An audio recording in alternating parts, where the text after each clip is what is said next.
Hi everyone, কেমন আছেন আপনারা সবাই?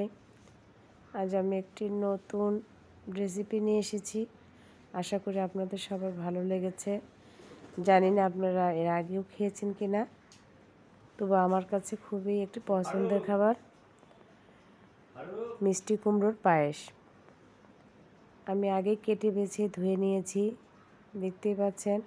নিয়ে আমি এখানে 1 লিটার দুধ ব্যবহার করেছি। আপনারা ইচ্ছা করলে আপনাদের প্রয়োজন মতো দুধ দিয়ে দিতে পারেন। দিয়ে এখানে আমি 3-4টা সাদা এলাচ, দারচিনি, লং এবং গোলমরিচও ব্যবহার করেছি সেন্টের জন্য। দিয়ে আমি আদা সিদ্ধ করে নেব। নিয়ে এখানে আমি কিশমিশ ব্যবহার করেছি, আর আমার আগে থেকে নারকেল কুড়ানো এবং ভেজে রাখা ছিল, সেটা আমি দিয়ে দিয়েছি। দিয়ে এখন আমি আবারও সুন্দর করে সিদ্ধ করে নেব। দেখেন এরকম হয়ে গিয়েছে। এখন আমি পরিবেশন করব ঠিক এভাবে। কেমন হয়েছে বলুন তো? আমার ভিডিওটা যদি ভালো লেগে থাকে লাইক কমেন্ট করবেন, জানাবেন কেমন হয়েছে আমার রান্নাটি। আর সবাই এইভাবে একদিন বাসায় তৈরি করবেন, জানাবেন কেমন হয়েছে। ভালো থাকবেন, সুস্থ থাকবেন, আর শুভকামনা রইল আমার পরবর্তী ভিডিও দেখার জন্য। আল্লাহ হাফেজ।